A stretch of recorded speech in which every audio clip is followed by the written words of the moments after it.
What is the time limit that is giving the government to be able to produce the people, and what is the plan?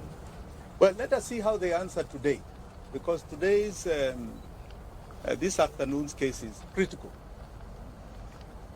Many of us are skeptical. They will say they don't know where they are. They're not the ones who did it, but they also don't know what we have to prove that they are the ones. So let us see what they produce as the excuse this afternoon.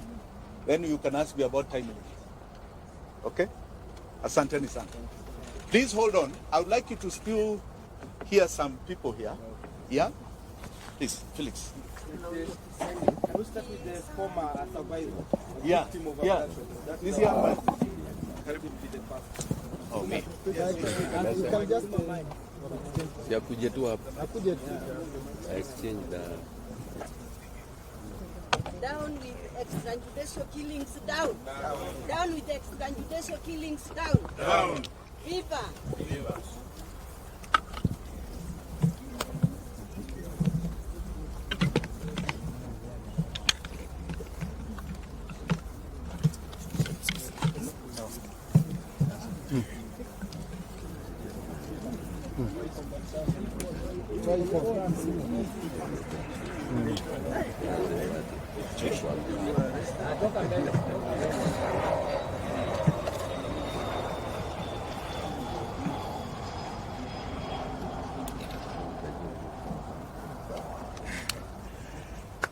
Good afternoon. My name is Joshua Okayo.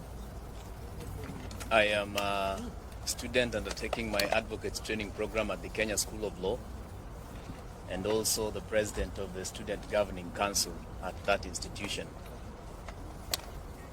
I have been very actively participating in protests that we've seen in the past 2 months. And I remember on 18th of June, I met Advocate Wakili Will is here. We were actually with him on the street. And it appears to me that this was history writing itself. I got abducted on 26th of June and was released, or rather when I realized that I was released, that was 28th of June.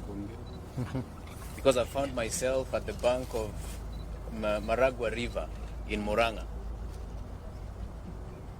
So today I'm here because I'm here in solidarity with the families, friends, relatives, and everyone else who are related to our brothers and sisters who have since gone missing but have not been found. I am here because this speaks to me. I am here because I identify with the case in question right now. Were it not for efforts like this, were it not for such pressure, probably I would have been found dead. Sometimes I sit down and reflect, and I see the mere reason why I should also fight for other people, the way my friends and the whole nation fought for me, and they ensured that they remembered my name so that they released me. So at this juncture, remember their names, remember Jagi's name, remember everyone's name. And I would encourage Kenyans to all push for the release of these people. And to William Ruto, the young people are on your case. We are on your case. You have seen people going around the country exposing fraud, exposing theft and corruption. That is just a process to ultimately get you out of office. It might take time, it might be slow, but I can promise you, ultimately, the voices of the people of Kenya shall reign supreme. I want to say, Paul, to the families, because I know how this affects families. When I was abducted, and it was now 2 days, my family members were in distress. They were moving everywhere, calling all my friends, trying to find out where I was. They could do nothing. And you know, the problem is that we have a generation that believes we are very powerless to the extent that a president cannot be called by name. We have to change our view, and we have to avoid this self-aggrandizement that has been, the impression of self-importance that has been sold to us, and we have to call everything as it is. So I'm here because this is very painful, and if I remember that I was once in such a situation, I feel very sad. Thank you.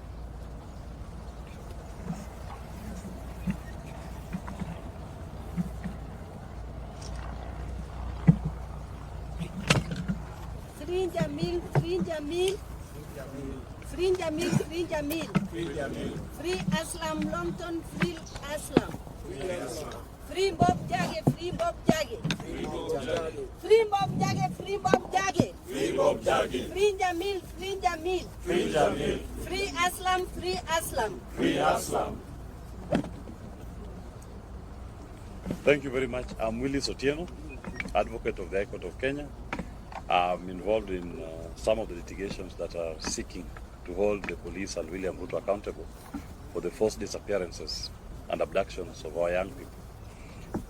You all recall the story, for example, of the father of the alleged Equity Bank manager, who the state decided to take to live with lions and hyenas as part of torture, a forced disappearance, and the gentleman was held for over 3 weeks.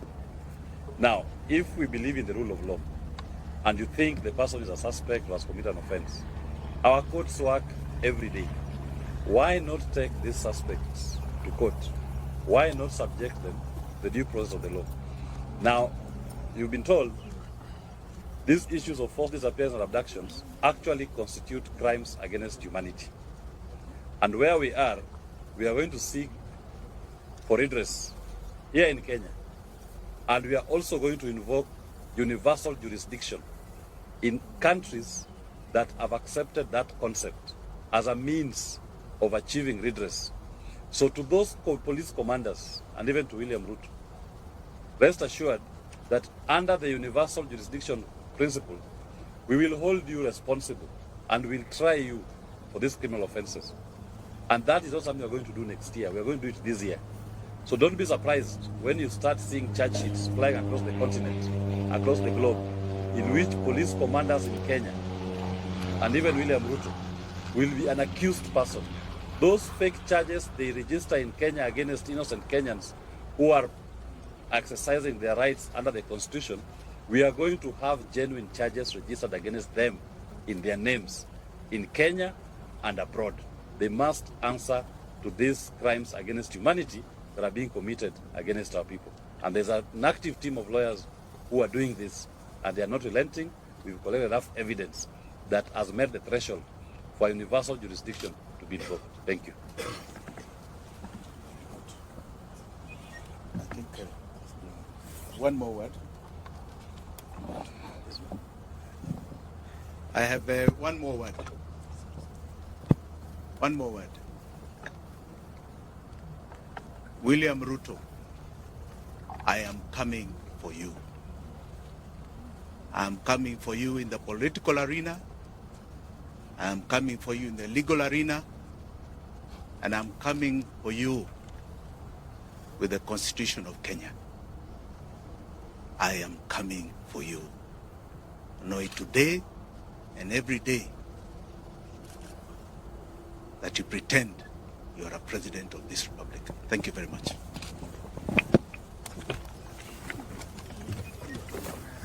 Wasiende kuchukua hiyo. Ngojeni.